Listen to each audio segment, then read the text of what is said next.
and welcome to episode 30 of the Dittmer Knittery podcast. My name is Bev, and you will find information about me and more information about Dittmer Knittery in the description box below, where you will also find any information I might mention during this video. I think we're just going to have a quiet chat in the knittery today. I have some happy mail, some garage sale fun, and then a segment on life, change, and mental health. The final segment was supposed to be today's tangent, but I went on for so long I realized what I had to say is important. Someone may need to hear it, as I have needed to hear other mental health stories. But we'll save that till last. Yesterday, I got a phone call from a woman from church, someone who normally wouldn't call me, who I hadn't spoken with other than to, greet and be acquainted with at church, someone I hadn't spoken with personally in quite some time. So I answered the call, and she was calling to alert me to what she called a garage sale by our local women's civic group. This garage sale is inside at a local at the Tabernacle Church. So it was inside a gymnasium, lots of open space, and she said there would be yarn there, that she knew personally that there would be yarn there. So we had a nice chat. I thanked her, and this morning I went to this sale. Now, clearly, this club, this women's civic club, has done this quite a few times because they were organized, they were having a great sale, and it was a lot of fun. I was there very early. The sale started at 8:30 or 9, and I was there by, say, 9:05, and people were coming out with their treasures. I did not get any yarn. I did see some yarn. It had been quite picked over by the time I saw it, and I saw a woman leaving with a pretty large collection of yarn. Now, it was mostly acrylics, I could tell, and so I wasn't disappointed that I hadn't gotten any of it, but I was really glad I went to the sale because I got a few things, and I want to show you just a few of the things I got. Because I went to get yarn, and one of the things I got is kind of yarn related, I'm going to put this in here as a suitable segment for this video. So one of the things I got, I think this is the first thing I picked up, is I got this sun plaque that I will put on my screened-in porch. I really like this. I always like things like this when I see them. And this was $1. And I will hang this on my porch. And then I also got a 9-foot by 6-foot rug, a tannish brown neutral color, looks kind of like jute. It's not jute. It is a crate and barrel 9 by 6 rug, suitable for outdoors, such as on my porch.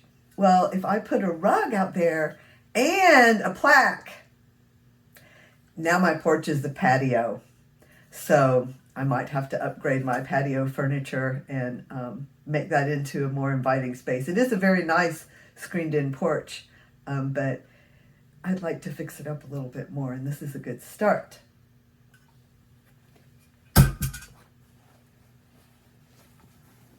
And then I got this. This is a 100% cotton tablecloth with some nice embroidery on it. Very plain, 100% cotton. I found a tag on it that says 100% cotton Target. And this is quite a large, very nice, in excellent condition tablecloth that I can use in my craft booth over my craft tables.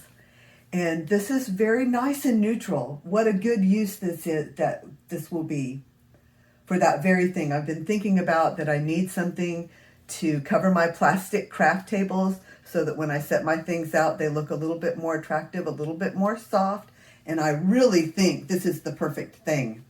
And it was $1.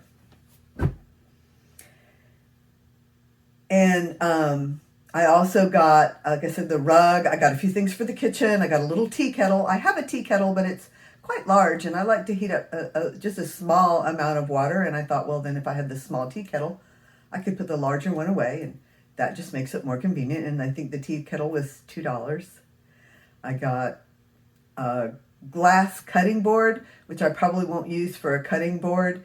I'll use it like to set the toaster on it or something like that, just to help keep the countertops clean. I have another small glass cutting board like that, so I got a larger one, and now I have a set. And like I said, I really like those things to help keep my counter clean. I'll set the coffee pot on it or the toaster, and then that's easy to lift up that glass cutting board, and the counter stays clean. Anyway, that was a little off subject. And then, okay, I have the two best finds here that I'm going to show you. I got this. This is just a throw, a regular, ordinary, store-bought throw. I didn't find a tag on it, so I don't know where it came from, but it's very nice, in perfect condition. It might have a slight odor of something like soap or detergent, but it doesn't smell perfumey or smoky or anything other than, like I said, it smells maybe clean. If there's any odor to it at all, it has this wonderful texture, and it is this beautiful green. Right about there, that's really close. Kind of a olive green, only a little bit brighter than olive. Really like it. That's one of my colors I really like a lot, and it will go in my room or my living room or wherever I choose to put it in my house. It's likely to match something. And then I found this Crocheted Afghan at this garage sale. Now, it's small. I'm showing you, it's folded up in fourths, so I'm showing you a quarter of it here. And it's some pink and green and neutral granny squares. And again, it was the color and the texture that attracted me. Some fringe. And I wouldn't ordinarily buy something like this, but I picked it up and I felt its softness, and I'm pretty sure it's Simply Soft yarn. The neutral, anyway, I believe is Simply Soft. The others, I'm not sure. But if it's not Simply Soft, you know, it's something very like that, meant to be like Simply Soft, and they did a good job of it. But again, it was the colors really that attracted me, that made me pick it up and feel its softness. And a woman from the club was standing there asking if I needed help. And I said, I don't see a price on this. And she said, it's $1. And I said, oh my, well then it's going to come home with me. Someone made this. I'll take it home with me. And she said, my friend made it. And I said, well then definitely. Coming home with me. And again, it's maybe someone made it for the specific purpose of raising $1 at that sale. I don't know, but now it's mine. And I really like it. And again, these colors, I have a quilt on my bed in the wintertime that my aunt made that has these colors in it. So these two will go with each other and go with just about anything in my house. So those were my fun garage sale finds today. I have happy mail. Really happy mail. Look at this. Made me happy before I even opened it. Kitties on the package. And this is the back of the envelope, on the other side, addresses. So it came to me like this, with kitties that I could see. And it was all squishy. This came from Joyce Swenson. Thank you so much, Joyce. It has been such a pleasure seeing your work, getting to know you. I really appreciate you and your nice messages and your comments and happy mail. She sent a card with the, look, the envelope has butterflies in too. very nice sentiment inside the card. Thank you, Joyce. And the squishiness in the package was this lovely yarn. This is 100% wool. And let's see, I need to read the package, how they describe it. An exciting and feltable wool yarn. This is 100 grams, 3.5 ounces, and it's Drops Big Delight print. And I don't see a colorway. 18. Okay. Thank you, Joyce. I already have ideas. Something this beautiful. It starts to generate ideas immediately, and I really appreciate that. That's about the most fun thing of creating is, for me, is trying to corral those ideas and figure out which one I'm going to use next. So I really appreciate this, Joyce.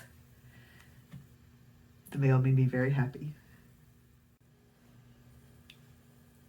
I'm making this video Friday, August 6th for release on Thursday, August 12th. By the time you see this, my life will have undergone a rather dramatic change as I return to work full-time. I feel ready for this change. How many of you resist change? I want to talk today about how I came to understand and accept change. Made a lot of notes, and then I cut them a lot. So this is actually the short version. From 2012 through 2014, I worked at the same university where I'm about to go back to work next Tuesday. I had a similar position in budget and office management in the student counseling center. So I didn't have anything to do with the counseling part of it. I was the budget and office manager there. I got to work with an incredibly compassionate and supportive group of people who were either mental health counselors or their, support staff like I was. All of us, with the same goal, a team. I learned more about myself and others during those 3 years than I believe I did in all the years before and all the years since. I knew at the time I was growing and learning, but I didn't realize until later that I would continue to grow and learn throughout the rest of my life because of working with those people in that environment. I discover things about myself to this day because of things I learned all those years ago. I'm going to share with you what I think are the 2 most important things I learned from working in this mental health counseling environment. The most important thing I learned about was love. Until I was loved by this group of people and saw them love each other and the students they served, I thought of love as limited to family members and romantic love. I discovered there was much more love in the world, and I had a much greater capacity for love myself than I had previously known. This opened my mind and my life in a way that allowed me to grow far beyond what would have been possible if I had not achieved this better understanding of love. The second most important thing I learned is that change is inevitable. You can fight it, but you can't stop it. You can't stop it. Both the director at this job and my assistant were great proponents of change. The director had created a culture of continuous improvement, which meant she accepted change as a natural part of growth. She directed a student counseling center on a university campus, and the future was all around us. If we didn't change as we needed to, the very population we served would just move beyond us. We wouldn't be able to reach them. She's a very wise woman. She does the same kind of work today, and I appreciate her so much. The director planned and led change instead of being led along by it. For the first few months of my employment, the two of them, the director and my assistant, dragged me along through the changes as I tried to exercise my resistance to change. I mean, who wants to change? Let's resist that. But finally, I saw what was happening, and the director had a few direct words with me. As a counselor, she was able to reach me in a very kind way, and I began to change and grow. The experience of working with mental health counselors did not relieve me of all my mental health issues. What it did was make me believe that I and everyone else can be helped. In large doses, possibility and hope are very potent.